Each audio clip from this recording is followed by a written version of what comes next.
ದೇವರಿಂದ ಎಲ್ಲ ಸಾಧ್ಯ. ಕೆಲವು ಸಾರಿ ನಾವು ಸೋತು ಹೋಗ್ತೀವಿ, ಕೆಲವು ಸಾರಿ ದೇವರ ಮೇಲೆ ಮಮತೆ ಇಡೋದನ್ನ ಬಿಡ್ತೀವಿ. ಕಾರಣ ಏನಂದ್ರೆ ನಮ್ಮ ಜೀವಿತದಲ್ಲಿ ಜರುಗುವಂತ ಪ್ರತಿಕೂಲ ಪರಿಸ್ಥಿತಿಯಲ್ಲಿ ನಾವು ದೇವರನ್ನ ಅನುಮಾನದಲ್ಲಿ ನೋಡ್ತೀವಿ, ದೇವರನ್ನ ಅಪರಾಧ ಸ್ಥಾನದಲ್ಲಿ ನಿಲ್ಲಿಸಿರ್ತೀವಿ. ದೇವರೇ ಈ ಕೇಡನ್ನ, ದೇವರೇ ಈ ಸಮಸ್ಯೆಯನ್ನ, ದೇವರೇ ನನ್ನ ಪ್ರಾರ್ಥನೆಗೆ ಉತ್ತರ ಕೊಡದಂತೆ, ದೇವರೇ ಏನೋ ನನ್ನ ಬಗ್ಗೆ ಕೆಟ್ಟದಾಗಿ ಯೋಚನೆ ಮಾಡ್ತಿದ್ದಾನನ್ನೋ ರೀತಿಯಲ್ಲಿ ನಾವು ಯೋಚಿಸ್ತಾ ಇರ್ತೀವಿ. ಸೈತಾನ ಆ ರೀತಿಯಾಗಿ ಪರಿಸ್ಥಿತಿಯನ್ನ ನಮ್ಮನ್ನ ಮುಂದೆ ಎಣೆದಿರ್ತಾನೆ. ಆದ್ರಿಂದ ನಾವೇನ್ ಮಾಡ್ತೀವಿ? ದೇವರ ಮೇಲೆ ಮಮತೆ ಇಡದೆ ದೇವರನ್ನ ದೂಷಿಸೋರಾಗಿರ್ತೀವಿ, ವಿರೋಧಿಸೋರಾಗಿರ್ತೀವಿ ಪ್ರೇರೆ. ಆದ್ರಿಂದ ಆ ಸಂದರ್ಭ ಬರುವಾಗ ಹೇಳಬೇಕು, ದೇವ ನಾನು ನಿನ್ನ ಮೇಲೆ ಮಮತೆ ಇಡ್ತೀನಪ್ಪ, ನೀನು ಒಳ್ಳೆಯದನ್ನೇ ಮಾಡ್ತೀನಿ, ನಿನ್ ಪರಿಸ್ಥಿತಿಗಳನ್ನ ಬದಲಾಯಿಸ್ತೀನಿ, ನೀನ್ ಏನಾದ್ರು ಒಂದು ಮಾಡೇ ಮಾಡ್ತಿದ್ದೇವ್ರೆ. ನನ್ನ ಬಲ ನೀನಾಗಿದ್ದಿ, ನನ್ನ ಕುಟುಂಬ ಬಲ ನೀನಾಗಿದ್ದಿ, ಇದುವರೆಗೆ ನಡೆಸಿದಂತ ದೇವರಿಗೆ ಮುಂದೆ ನಡೆಸ್ತಿ, ನಾನು ನಿನ್ನ ಮೇಲೆ ಆಧಾರ ಪಡ್ತೀನಿ. ನಾವು ಯಾವಾಗ ವಿಶ್ವಾಸದಲ್ಲಿ ಅರಿಕೆ ಮಾಡ್ತೀವೋ ಆತನ ಏನಾದ್ರೂ ಒಂದು ಕಾರ್ಯ ಮಾಡ್ತಾನೆ. ಪರಿಸ್ಥಿತಿ ಬದಲಾವಣೆಗಾಗಿ ಏನಾದ್ರೂ ಒಂದು ಬಾಗಿಲು ತೆರೀತಾನೆ. ಯಾರು ಸಹಾಯ ಮಾಡಲು, ಯಾರು ನಮ್ಗೆ ಏನೋ ಒಂದು ದೇವ್ರ ಕಾರ್ಯಗಳನ್ನ ಮಾಡ್ತಾನೆ. ದೇವರ ಮೇಲೆ ನಮ್ಮ ಮಾತೆ ಉಳ್ಳವರಾಗಿ. ಹಲ್ಲೆಲೂಯ. ಕಡೆಯದಾಗಿ 2ನೇ ವಚನ, ಅಲ್ಲಿ ದಾವೀದನು ಹೇಳ್ತಾನೆ, ನನ್ನ ಬಂಡೆಯು, ನನ್ನ ಕೋಟೆಯು, ನನ್ನ ವಿಮೋಚಕನು, ನನ್ನ ದೇವರು, ನನ್ನ ಆಶ್ರಯ ಗಿರಿಯು, ನನ್ನ ರಕ್ಷಣೆಯ, ನನ್ನ ಗುರಾಣಿಯು, ನನ್ನ ರಕ್ಷಣೆ ಕೊಂಬು, ನನ್ನ ದುರ್ಗವು ಆಗಿದ್ದಾನೆ. ರಕ್ಷಣೆ ಕೊಂಬು ಅಂತ ಐತೆ, ಅದನ್ನ 2 ಭಾಗ ಮಾಡ್ತೀನಿ. ರಕ್ಷಣೆ ಆ ನಂತರ ಕೊಂಬು ಅಂತ. ಇಲ್ಲಿ 3ನೇದಾಗಿ ದಾವೀದನು ಪವಿತ್ರಾತ್ಮನ 9 ವಿಧವಾದ ಫಲಗಳನ್ನ ವರ್ಣಿಸಿದ್ದಾನೆ. ಪವಿತ್ರಾತ್ಮನ ಫಲವನ್ನ ಕ್ರಿಸ್ತನಿಂದ ಹೊಂದುತ್ತಿದ್ದಾನೆ. ಹೆಂಗಾದ್ರೆ ನನ್ನ ಬಂಡೆ ಅಂತ ಹೇಳ್ತಾನೆ. ಹಾಗಾದ್ರೆ ಪವಿತ್ರಾತ್ಮನ 9 ವಿಧವಾದ ಫಲಗಳು ಯಾವ್ಯಾವು? ಗಲಾತ್ಯದವರಿಗೆ ಬರೆದ ಪುಸ್ತಕ 5ನೇ ಅಧ್ಯಾಯ 22ನೇ ವಚನ ಏನ್ ಹೇಳ್ತದೆ? ಮೊದಲನೇದಾಗಿ ಏನ್ ಹೇಳ್ತದೆ? ಪ್ರೀತಿ. 2ನೇದಾಗಿ ಸಂತೋಷ, ಸಮಾಧಾನ, ದಯೆ, ಉಪಕಾರ, ನಂಬಿಕೆ, ಸಾಧತ್ವ, ಕ್ಷಮೆ, ದಮೆ, ದೀರ್ಘ ಶಾಂತಿ, ಕ್ಷಮೆ, ದಮೆ, ಇಂಥವುಗಳು 9 ವಿಧವಾದಂತ ಪವಿತ್ರಾತ್ಮನ ಫಲಗಳನ್ನ ಹೇಳ್ತಾನೆ. ಇಲ್ಲಿ ದಾವೀದನು ಏನ್ ಹೇಳ್ತಿದ್ದಾನೆ? 9 ವಿಧವಾದ ಪವಿತ್ರಾತ್ಮನ ಫಲಗಳನ್ನ ಕುರಿತು ವರ್ಣಿಸ್ತಾನೆ. ನೋಡಿ, ಅದೇನ್ ಹೇಳ್ತಾನೆ? ಮೊದಲಾಗಿ ನನ್ನ ಬಂಡೆ ಅಂತ ಹೇಳ್ತಾನೆ, ನನ್ನ ಬಂಡೆ. 2ನೇದಾಗಿ ನನ್ನ ಕೋಟೆ. 3ನೇದಾಗಿ ನನ್ನ ವಿಮೋಚಕ. 4ನೇದಾಗಿ ನನ್ನ ದೇವರು. 5ನೇದಾಗಿ ಆಶ್ರಯ ಗಿರಿಯು. 6ನೇದಾಗಿ ಗುರಾಣಿ ಅಂತ ಹೇಳ್ತಾನೆ. ಮತ್ತೆ 7ನೇದಾಗಿ ರಕ್ಷಣೆ ಅಂತ ಹೇಳ್ತಾನೆ. 8ನೇದಾಗಿ ಏನ್ ಹೇಳ್ತಾನೆ? ಕೊಂಬು ಅಂತ ಹೇಳ್ತಾನೆ. 9ನೇದಾಗಿ ನನಗೆ ದುರ್ಗವು ಆಗಿದ್ದೀನಿ ಅಂತ ಹೇಳ್ತಾನೆ. ಪವಿತ್ರ ಆತ್ಮನ 9 ವಿಧವಾದ ಲಕ್ಷಣಗಳನ್ನ ಪ್ರಕಟಿಸ್ತಾನೆ. ಪರಿಶುದ್ಧಾತ್ಮ ನನಗೇನಾಗಿದ್ದಾನೆ?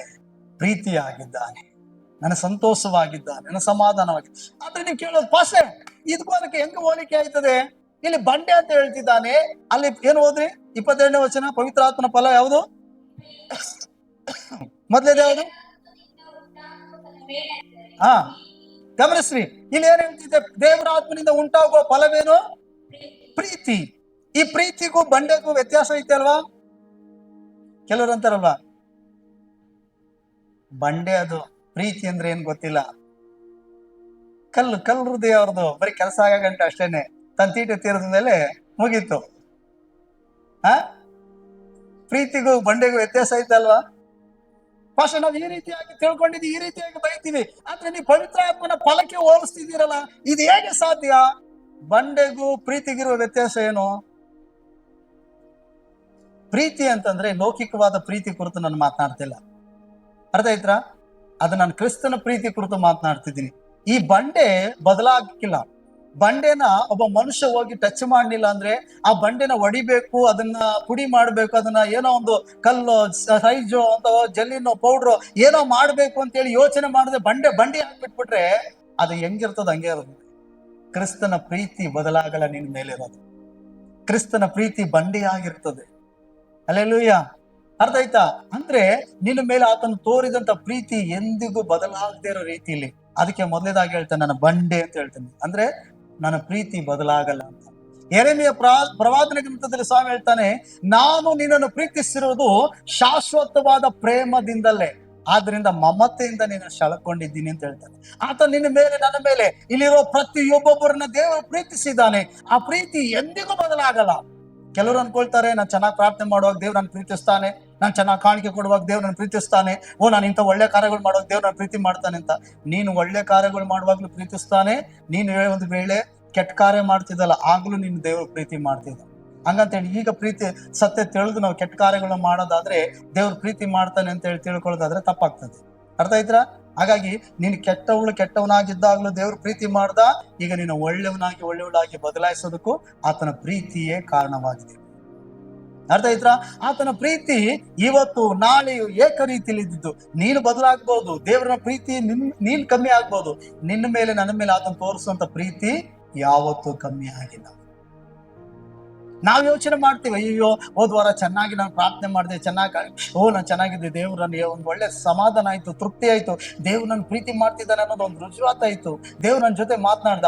ಈ ವಾರ ಕೆಲವು ಕಾರ್ಯಗಳು ನಾನು ಅದು ತಕ್ಕಂಗೆ ನಡ್ಕೊಳ್ಳಿಲ್ಲ, ಹೋದ್ ವಾರ ಮಾಡಿದ ಕಾರ್ಯಗಳು ನಾನು ಮಾಡ್ಲಿಲ್ಲ, ಹೋದ್ ವಾರ ರೀತಿಯಲ್ಲಿ ಈ ವಾರ ಇತ್ತಿಲ್ಲ, ಹಂಗಂತ ಹೇಳಿ ದೇವ್ರ ನಿನ್ ಮೇಲೆ ತೋರಿಸಿದಂತ ಪ್ರೀತಿ ಕಮ್ಮಿ ಆಯ್ತು ಅಂತ ಅಲ್ಲ. ಹೋದ್ ವಾರ ಏನ್ ದೇವ್ರ ಪ್ರೀತಿ ತೋರ್ಸೋನು, ಈ ವಾರನು ಸೇಮ್ ಅದೇ ಪ್ರೀತಿ ಐತೆ, ಬಂಡೆ ತರ ಬದಲಾಗಿಲ್ಲ. ಅರ್ಥ ಆಯ್ತಾ? ಹಾಗಾದ್ರೆ ಕ್ರಿಸ್ತನ್ ಏನಾಗಿದ್ದಾನೆ? ಬಂಡೆ ಆಗಿದ್ದಾನೆ, ದೇವರ ಬಂಡೆ ಆಗಿದ್ದಾನೆ. ಹಲ್ಲೆಲೂಯಾ. ಹಾಗಾದ್ರೆ ಬಂಡೆ ಕದಲಲ್ಲ, ಅದು ಒಂಚೂರು ಮಾರ್ಪಡ್ತದ ಬಂಡೆ ಇಲ್ಲ. ನೀವು ನಾನು ಏನಾರ ಹೋಗಿ ಏನಾರ ಕಿತ್ಕೆ ಮಾಡಿದ್ರೆ ಮಾತ್ರ ಚೇಂಜ್ ಆಗತ್ತೆ, ಬಡ್ದು ಕತ್ತೆ ಅಲ್ವಾ, ಏನಾರ ಮಾಡ್ಬೇಕು. ಆದ್ರೆ ಬಂಡೆ ಬಿಟ್ಬಿಟ್ರೆ ಚೇಂಜ್ ಆಗಲ್ಲ. ಹಾಗೆ ದೇವರ ಪ್ರೀತಿ ನನ್ನನ್ನು ಬಿಟ್ಟು ಹೋಗಲ್ಲ. ಅದಕ್ಕೆ ದೇವರು ಹೇಳ್ತಾನೆ, ಪವಿತ್ರ ಆತ್ಮನ ಫಲಗಳ ಕುರಿತು ಹೇಳ್ತಾನೆ, ಆತ ನನಗೆ ಬಂಡೆ ಆಗಿದ್ದಾನೆ.